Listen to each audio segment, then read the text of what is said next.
Madam నమస్తే అండి. ఓడిపోయిన 20 నెలల తర్వాత కొడాలి నాని మళ్ళీ బయటకొచ్చి మాట్లాడుతూ రెడ్ బుక్ గురించి మాట్లాడుతున్నాడు. రెడ్ బుక్‌కి ఎవడో భయపడ్డు. మీ కార్యకర్తలు మీరే భయపడాలి. జగన్మోహన్ రెడ్డి భయపడేదేందయ్యా? జగన్మోహన్ రెడ్డి పేరు రాసుకున్న లోకేష్ నువ్వే భయపడాలి. ఒకవేళ జగన్మోహన్ రెడ్డి నీ పేరు రాసుకున్నా నువ్వే భయపడాలి అని చెప్పి సినిమా డైలాగ్ రూపంలో కొడాలి నాని మాట్లాడటం. మనం బాలకృష్ణ గారి సినిమాలను చూస్తూ ఉంటాం అలాంటి డైలాగులనేవి. ఏంటి అలాంటి డైలాగ్ రూపంలో జగన్మోహన్ రెడ్డి గురించి కొడాలి నాని మాట్లాడటం అసలు ఎలా చూడొచ్చంటారు? అసలు జగన్మోహన్ రెడ్డి ముందు కొడాలని నువ్వు చంద్రబాబు గెలిస్తే ముందు నేను చంద్రబాబు గెలిస్తే నేను బూట్లు దుడుస్తానన్నావు. ముందు ఆ బూట్లు దుడు వచ్చి హ్మ్. ముందు చంద్రబాబు కాళ్ళ కాడ కూర్చొని బూట్లు దుడు. హ్మ్. ముందు ఆ బూట్లు దుడిసాక కానీ మాట్లాడు. హ్మ్. అంతేగాని ఏదో మీడియా ముందుకొచ్చి పిచ్చి పిచ్చి వాగుళ్ళు పిచ్చి పిచ్చి వ్యవహారాలు చేయమాక. నిజంగా నీకు భయం లేకపోతే, నీకు నిజంగా ధైర్యం ఉంటే ఆ రెడ్ బుక్ జోలు నీకు అనవసరం. నిన్ను యాత్తారో లేకపోతే బయట తిప్పుతారో అదంతా నీకు అనవసరం. నువ్వు ముందు బయట తిరుగు పబ్లిక్లో జనాల్లో ముందు నీకు చేతనైతే. అంతేగాని అంబటి రాంబాబుని కలిసి వచ్చాను, నేను అక్కడికి వెళ్ళాను, నేను జగన్మోహన్ రెడ్డి దగ్గరికి వెళ్ళాను, నేను సచివాలయానికి తాడేపల్లి వచ్చాను, ఇవన్నీ ఎందుకురా బాబు నీకు? అసలు నువ్వు పబ్లిక్లో తిరుగు ముందు. పబ్లిక్లో తిరిగితే నీ ఎవరు వెంట జనాలు చూసి చెప్తారు. అంతేగాని నువ్వు పిచ్చివాగుడు మీడియా ముందు నాలుగు మాటలు మాట్లాడి వెళ్ళిపోవటం కాదు కొడాలని.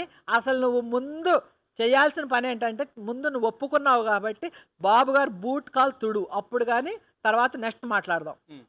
అసల ఎందుకని ఓడిపోయిన 20 నెలల తర్వాత బయటకొచ్చి గతంలో మనం చూసుకున్నాం. నాకు హార్ట్ ఆపరేషన్ జరిగింది. ఇంకొక 6 నెలల్లో నేను రాజకీయంగా యాక్టివేట్ అవుతానని చెప్పి మాట్లాడారు. మరి ఈ రోజున అదే పరంగా అంబటి రాంబాబుని కలిసి అంబటి రాంబాబు పెద్ద నాయకుడు, అలాంటి వాడిని మీరు జైల్లో పెట్టారని చెప్పి సంఘీభావం తెలుపుతూ మాట్లాడుతూ ఏంటి అసలు ఎలా చూడొచ్చంటారు అసలు? ఏమండి, అసలు అంబటి రాంబాబు పెద్ద వేస్ట్ ఫెలోగాడు. అసలు అంబటి రాంబాబు అనేవాడిని, అసలు వాడిని ఒక రాజకీయ నాయకుడిగా మేము చూడవండి. వాడు సుకన్య, రంభ, ఊర్వశి వాళ్ళ వెనకమాల తిరిగాను ఆడనమాట. హ్మ్. వాడు పెద్ద బోకరు. హ్మ్. ఇలాంటి వాళ్ళందరూ రాజకీయాల్లోకి రావటం, ఆ, వాళ్ళని మళ్ళీ వీళ్ళు పరామర్శించటం, వీళ్ళు చేసే పనులు. అసలు అంబటి రాంబాబు డ్యాన్స్ చూసారా ఎంత వయ్యారంగా వేశాడో? లేడీస్ కూడా వేయవండి మేము అంత ఇదిగా. చాలా బాగా వేశాడు. అసలు వాడు వయ్యారం, ఆడు సింగారం అవన్నీ చూసి వీడు రాజకీయ నాయకుడు అని చెప్పుకుంటానికి జనాలు సిగ్గు దించుకొని తలకాయ ఉంచుకొని తిరగండిరా మీరు. ఇంకా మీరు వాళ్ళని పలకరించడానికి ఏమని పోయి వెళ్తున్నారా?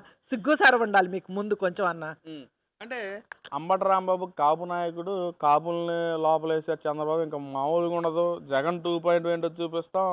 కాపుల సత్తా ఏంటో చూపిస్తాం మేము. కాపు లేదు అని చెప్పి మాట్లాడటం. కాపు టైగర్‌ని అరెస్ట్ చేశారని చెప్పి మాట్లాడటం. ఏంటి ఎలా చూడొచ్చంటారు?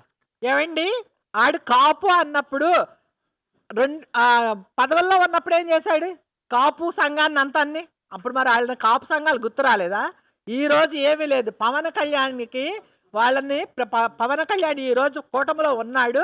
పవన్ కళ్యాణ్‌ని ఎలా అంటే ఇలాంటి ఓసీలు కింద ఇలా మేము మమ్మల్ని చిన్నతనం చేశారు, మమ్మల్ని ఇట్లా అన్నారు, అట్లా అన్నారంటే ఒకవేళ పవన్ కళ్యాణ్‌కి ఏమన్నా పౌరుషం వచ్చి పవన్ కళ్యాణ్ పక్కకెళ్ళిపోతాడేమో అన్న భయంతోటి వీళ్ళేసే ఏషాలండి. ఆ రోజు పవన్ కళ్యాణ్‌నే తిట్టారు ఈళ్ళు. మరి ఓసీయేగా మరి పవన్ కళ్యాణ్ అప్పుడు. మరెందుకు తిట్టారు? ఈరోజు పవన్ కళ్యాణ్‌ని ఎందుకు పొగుడుతున్నారు? మమ్మల్ని ఓసీలు తిట్టారు, మమ్మల్ని ఇది చేశారు, మమ్మల్ని అది చేశారు. ఆ! మేము ఇంతటోళ్ళం, అంతటోళ్ళం అని ఈరోజు ఎందుకంటే, ఆ రోజు నీకు పవన్ కళ్యాణ్ గుర్తు రాలేదా? ఆ రోజు ఓసీలు గుర్తు రాలేదా అంబటి రాంబాబుకి?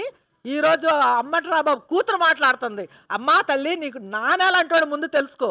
నీ తండ్రిని ఒకసారి నీ నాన్న ఎలాంటోడో తెలుసుకొని మీడియా ముందు మాట్లాడమ్మా. చక్కగా ఉంటది. మీ నాన్నేసే ఏషాలు ఎవరికీ తెలియవనుకోమాక. మీ నాన్నేసే ఏషాలు అందరికీ తెలుసు ప్రపంచం అంతా. నువ్వు ఊకే బుటకరిచ్చినంత మాత్రాన మీ నాన్న పెద్ద హీరో అయిపోయాడు ఇప్పుడు. ఆ! ఏదో చెప్తుంది సోది. దాని మాట ఇనాలంటేనే తలకాయ నొప్పొస్తుంది మాకు. హ్మ్. అంబటి రాంబాబు మాట వినాలన్నా, అంబటి రాంబాబు కూతురు మాట వినాలన్నా. ఈరోజు అసలు వాళ్ళు దేనికి పనికిరారండి. మీడియా ముందు వాళ్ళు మాట్లాడటానికి, ఆమె చెప్పే మాటలకి, అంబటి రాంబాబు చేసే చేష్టలకి అసలు వాడు రాజకీయ నాయకుడిగా అసలు పనికిరాడు. నెక్స్ట్ రాజకీయ నాయకుడిగా ఒక అసలు ఆడు నుంచున్న సాట ఆడికి ఓట్లేస్తారో ఏటో కూడా తెలియదు. హ్మ్. మరి ఈ రోజున లక్ష్మీపార్వతి గారు కూడా మాట్లాడుతున్న ప్రెస్ మీట్ పెట్టేసి, అసలా జగన్మోహన్ రెడ్డి ఒక సైగ చాలు మిగతా టీడీపీ నాయకులు మొత్తం అల్లకల్లోలం చేసేస్తాం మేము వైసీపీ వాళ్ళం అని చెప్పి ఆవిడ మాట్లాడుతుంది. నాకు ఒక సైగ చేస్తే చాలు అంటుంది. మరి ఏం చెప్తారు? ఫస్ట్ సారి ఇప్పుడు జగన్మోహన్ రెడ్డి 2014లో ఒక సైగ చేసి చూసావు కదా. 2014 నుంచి 2019లో సైగ చేయంగానే కొట్టుకుపోయారు జనాలందరూ. ఇంకోసారి సైగ చేయంగానే ఇటు నుంచి ఇటు కొట్టుకెళ్తారనమాట. నీ సైకిల్ ఎందుకురా, నీకు అసలు సైకిల్ చేయడం వచ్చా? నవ్వటమే రాదు, ఇంకా నువ్వు సైకిల్ చేస్తావా? ఒక నవ్వు మంచిగా హార్ట్ఫుల్గా ఎప్పుడన్నా నవ్వావా? ఒక్క రోజన్నా నవ్వావా హార్ట్ఫుల్గా? నీ ఏడుపు మొహం తప్పితే మేము నీ నవ్వేంటో చూడలేదురా బాబు. మరి నిజంగా ఎప్పుడన్నా నవ్వావా పెళ్లిలో ఏమన్నా? ఇప్పుడు వరకు కూడా మేము చూడలేదండి. రాజకీయ నాయకుడు ఒక సీఎం అని చెప్పుకోవడానికి కూడా సిగ్గుసేడు. అసలు నవ్వుతాడో ఏడుస్తాడో అసలు అతను ఏం చేస్తాడో కూడా మాకు కన్ఫ్యూజ్ అనమాట ఆయన చెప్పే మాటల్లో. మీడియాలో మాట్లాడతాడు ఏడుతున్నట్టే ఉంటుంది. మరి ఆ ఏడిపే ఆయనకి ఒక మొహలోనే ఒక ఆయనకి ఆకర్షణ లేదు. బాబు గారు ఓడిపోయినా అదే నవ్వుతూ ఉన్నారు, అదే కోపంతో మీటింగ్ చెప్పారు. నవ్వినా హార్ట్ఫుల్గా నవ్వేవారు, చెప్పినా అదే ఇదిగా చెప్పారు.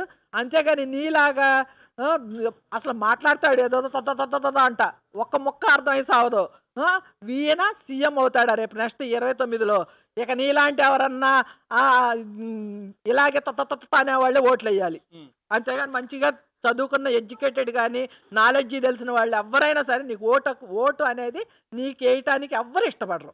మేడం మరి ఏదైతే మనం చూసాం మన పులివెందుల్లో జగన్మోహన్ రెడ్డి గారు ఏదైతే శివాలయ ప్రతిష్టనకి వెళ్ళారు, మరి అక్కడ జరిగిన సన్నివేశాలు కూడా మనం ఫోన్లో కానీ లేదా యూట్యూబ్లో కానీ సోషల్ మీడియా వేదిక చాలా చూస్తూ ఉంటాం. మరి ఏంటి అసలు ఎలా చూడొచ్చు అంటారు? హిందూ సంప్రదాయం ప్రకారం భార్యాభర్త ఇద్దరు కలిసి పూజ చేయాలి. మళ్ళీ జగన్మోహన్ రెడ్డి గారు ఒకరే వెళ్ళారు. మరి ప్రసాదం తీర్థ ప్రసాదం ఇస్తే కింద పోసేయటం, లేదా జగన్మోహన్ రెడ్డి గారిని పూజ చేసే టైంలో ఏదైతే వ్యాఖ్యలు చేయటం, లేదా నలుగురు కలిపి జగన్మోహన్ రెడ్డి గారిని లేపటం, ఏంటి ఎలా చూడొచ్చు అంటారు అసలు?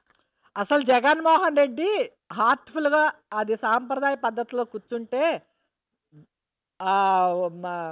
ఆ హోమంలో ఆయనకి ఒక భార్యాభర్తలుగా వచ్చి చేసేవాడు. అసలు ఆయన కడుపులో ఒకటి పైకి ఒకటి జనాల కోసం అనమాట చేసే షో అనమాట. ఈ షోకి మళ్ళీ జనాలు ఒక నలుగురు వీళ్ళని లేపటం, ఈడేదో పెద్ద ఎరగబడిపోయి హోమం చేసిన వాళ్ళలాగా హోమం చేశాడు. అక్కడ కూర్చొని నా 2 గంటలు 3 గంటలు కూర్చోబెడతారు కదా, మంత్రాలు చదువుతారు కదా, ఆ బేపనాయన చదివిన మంత్రాలకే ఆయన కాళ్ళు బీసుకుపోయినాయి.